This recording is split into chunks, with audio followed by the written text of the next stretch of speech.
The 45 days strike of Verizon workers has ended with a memorandum of understanding, a temporary agreement between the corporation and the Communication Workers of America and International Brotherhood of Electrical Workers, a militant, united, multinational strike of 39,000 landline and broadband workers in 9 East Coast states and D.C.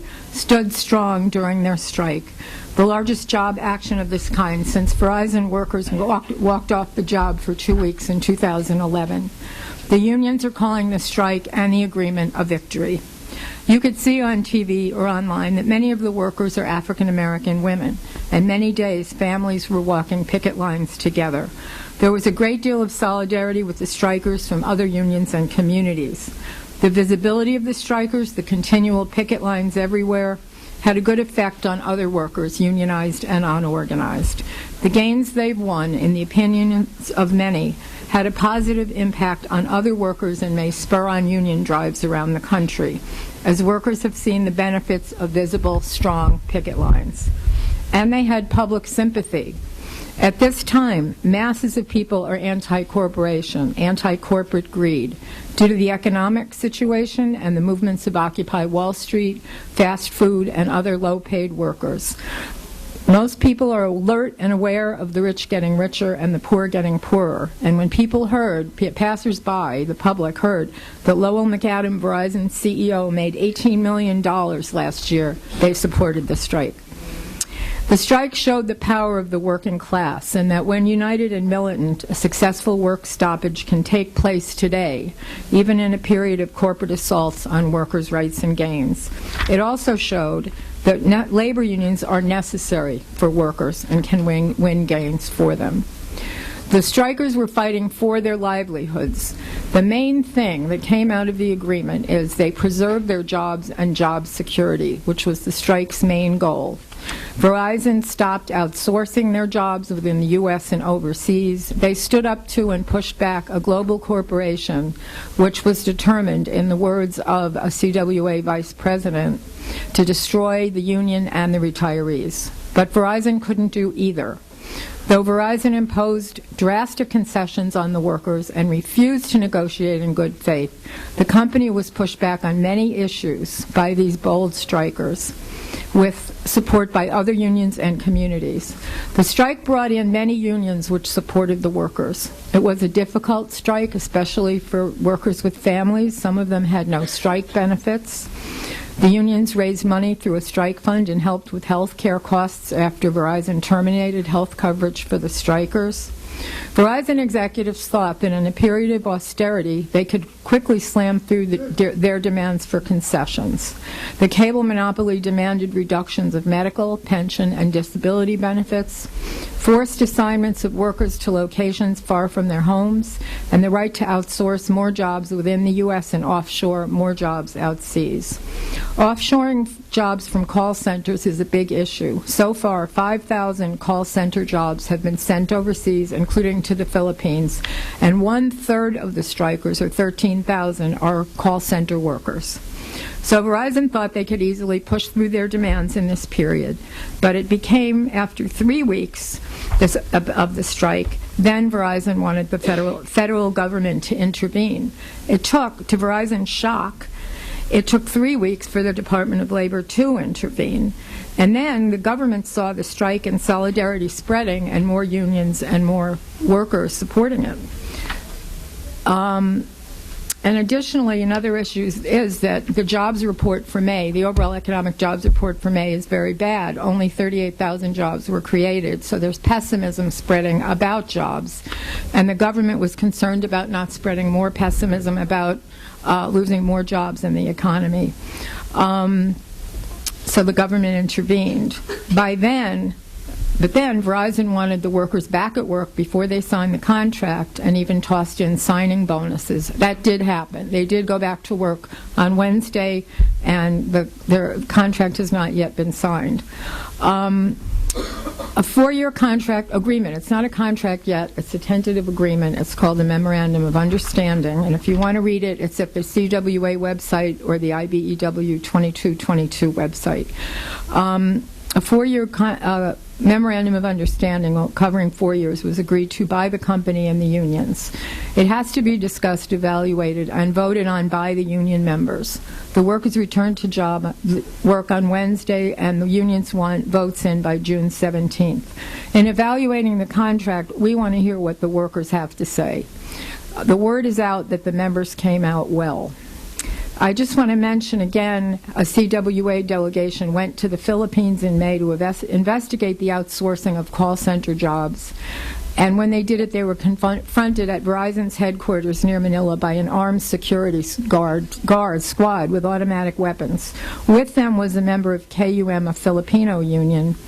And they found out there from the Filipino workers that the 4,000 to 5,000 call center workers being used by Verizon over there by a non-union contractor were being paid poverty wages of $1.78 an hour, which they can't live on, and they work 6 days a week with no overtime pay, and the company tests women every month to see if they're pregnant. If they are, they fire them. The CWA delegates were sympathetic to the Philippine workers, and the Philippine workers were supportive of the Verizon workers. In case there's any, concern that there wasn't solidarity, there was.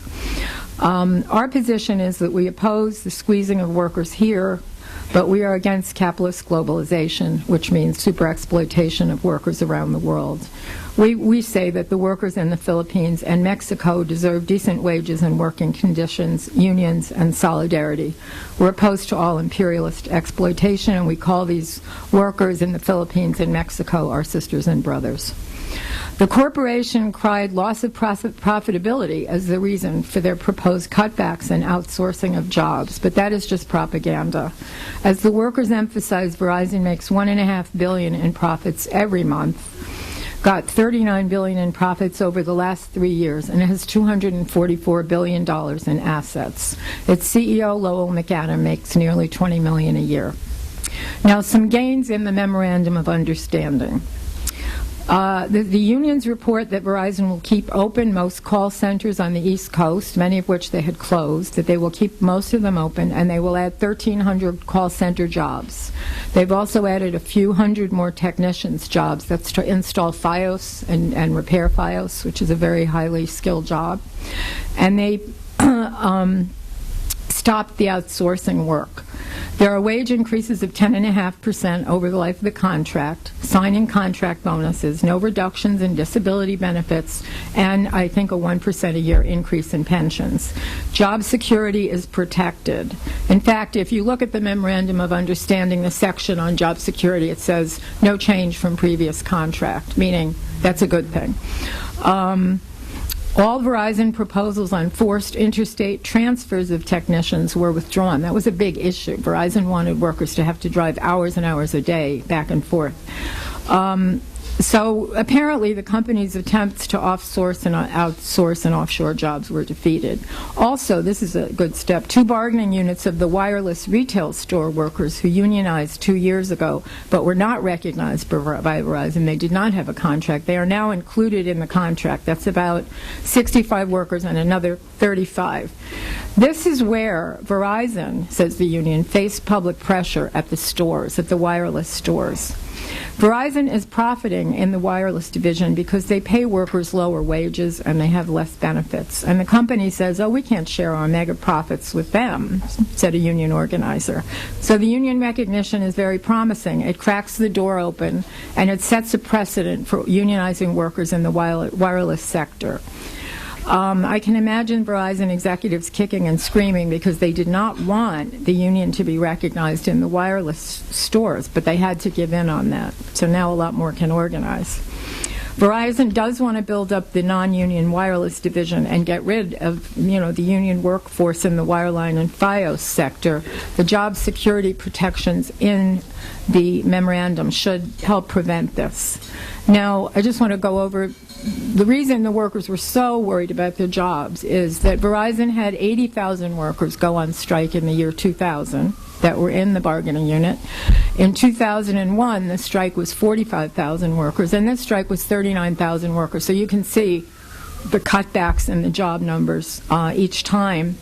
And a lot of it is they force senior workers to retire. And I knew a shop steward who was a leader of the strike the last time, and he had to retire by December 31st, 2012, or his family would lose their medical benefits. So he did it. Very militant guy, really good guy. He read Workers' World articles on the strike, too. And so we have to be very wary that Verizon is out to cut the union workforce. They in this memorandum, they beefed up the buyout provisions to try to lure senior workers to retire. They got in this agreement, the company got the right to offer buyouts to workers without the union's approval. Now that's not a good thing, and the workers are going to have to discuss that point, because that's a dangerous point, because Verizon will pressure senior workers to retire. Then they get new hires, and new hires have lower wages, and they have 401ks rather than pensions. So it's in Verizon's interest to try to weed out older workers and bring in newer workers to save money. But the job security provision should help the workers for a while, and the company is saying they'll hire some new technicians. And they're saying they won't further outsource jobs, but the union and the workers and we will try to figure out how that plays out.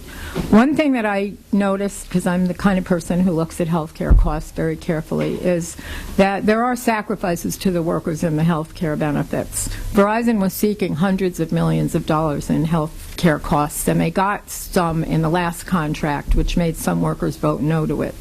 There are more costs transferred here to the workers, and yearly increases in deductibles, out-of-pocket costs, and some co-payments. You see in a union contract that the in-network, family plan out-of-pocket is $3,500 for 1 year and $4,000 for another year. You see the out-of-network is $7,000 1 year. I mean, that's a lot of money to a family. Even though they call them the middle-class jobs, it's a lot of money. So that the workers have to hash that out. They have to discuss that with their union reps. Now, Verizon was feeling the pressure of the strike. Customers were switching services to other companies, and Verizon was losing new customers.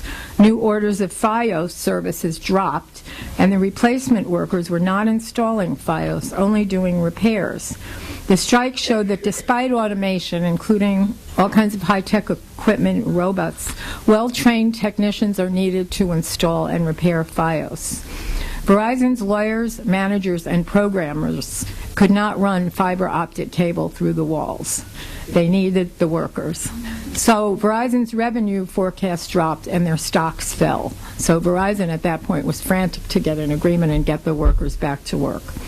The financial situation and the strong strike forced Verizon to negotiate and give up some of its demands for givebacks, because Verizon was panicking. They were seeing their projected revenues fall, their stock shares fall, and the strike was growing and getting more support and more solidarity. So they backed off on a lot of concessions. The executive realized they could not carry out the skilled work that's needed without the trained workforce. So it goes back to the fact that they need skilled human labor, although it took 6 weeks to convince them of that. The Verizon workers staged a militant united strike with strong picket lines and solidarity from other unions and community organizations. Their defiance of the transnational company in demanding their rights and demanding their livelihoods has inspired workers around the country and has the potential to spur on other workers' actions against corporate greed and spur on more drives to unionize. The workers also showed their own strength. They felt their power, and the power of the strike as a weapon against a corporate monolith. They showed other unions what to do in this period of ruthless corporate squeezing of the workers, and inspired other workers. Verizon is a corporation like others which must always increase profits and expand. It is in the nature of the beast, of capitalism, that companies are engaged in cutthroat capitalism with each other in the U.S. and worldwide. They have to expand. They also always seek to cut labor costs. This is intrinsic to capitalism. The corporations are in a race to the bottom to cut costs, i.e. labor costs, to build up profits, and buy other companies and buy mergers, have mergers and acquisitions and keep getting bigger. Expand or die is their slogan. Verizon recently purchased AOL and seeks to expand even more. And it's expanded into TV cable, as we know, with Fios. Fortune says that Verizon is the #1 wireless provider in the U.S., but they face heavy competition.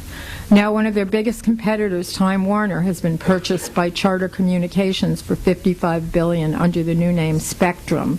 It will be the second largest cable corporation in the U.S., and Verizon is in competition with AT&T and other global companies. So since this is capitalism, all under capitalism, Verizon will always look for ways to cut labor costs and streamline operations. That means with fewer workers to make higher profits. But the contradiction is Verizon found out they needed skilled technicians. So the workers and the unions will have to be ever vigilant about Verizon's actions and their sneaky attempts to maneuver and shrink the workforce, and we'll pay attention to that. Now, the workers went back to work without voting on the Memorandum of Understanding first. The Memorandum of Understanding is not the final. They have to read it and discuss it, and then there's a final contract. We need to hear how they react to the tentative agreement, the health care costs, the rise in 401k contributions, etc. So everybody here should pay attention to the reactions by the Verizon workers. If you know anybody, you can ask anybody. If you look at social media, Facebook or anything, let us know what is being said about the agreement. We've heard that it's positive. We've heard that the workers in both unions, IBEW and CAWA, feel very good about job security, the wage increases, and some other things. We need to evaluate the strike's results and so forth. Now, Verizon has to expand profits or it will lose out to bigger corporations, which are all in a life and death battle for super profits. You should see Gary's little blurb on page 2 of the paper today about capitalism in brief, and it's got a few points and it explains how the capitalist companies always have to expand or die, and that's how it works. So everyone has to be on alert no matter what the contract provides. The militants' unity, solidarity, strength by the workers and their unions was stellar. That really matters, and it will impact other unions and unorganized workers. There was a great deal of solidarity from passers-by, and it still shows, as I said before, the strike is still a powerful weapon. It's not a tactic from the past. It's still vital, and it can spread as a tactic. But I want to say congratulations to the party members and the People's Power Assembly activists here and in many other cities who joined picket lines and attended rallies. We did all the right things in carrying out our responsibilities to the working class and in showing solidarity. So we should congratulate ourselves for doing the right thing. And all our party branches did the right thing, too, because if you saw the reports in Workers' World newspaper, you saw reports from Virginia and from Boston and from other cities where comrades and friends and PPA people went out and showed solidarity. One reminder for the ending. We are socialists. We are communists.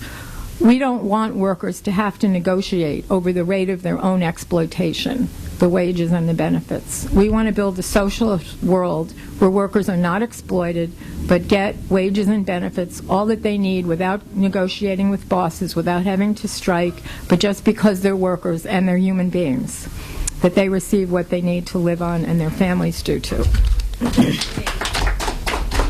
Pat, for calling this to my attention. It's a very good thing that we are a centralized organization. We can communicate with each other and fill in the gaps on different struggles and follow. And Sarah has followed a lot of social media as well as going to picket lines, and she's followed a lot of social media on the Verizon strike and reported in. So she reminded me that our comrades have had and allies in the Southern Workers Assembly and Appalachian Workers Alliance found many ways to support the Verizon strike in states where there is no Verizon landline company. Brian from Milwaukee went up and down the East Coast and I guess the Mid-Atlantic, and he, participated in activities, and it's, a benefit of the fact that we have a national centralized party, that we can all talk to each other, compare notes, talk about activities. The activities end up in our newspaper. There have been some very good articles with roundups from different activities that have gone on, strikes, rallies, and so forth, where our comrades have been able to go and be supportive and participate.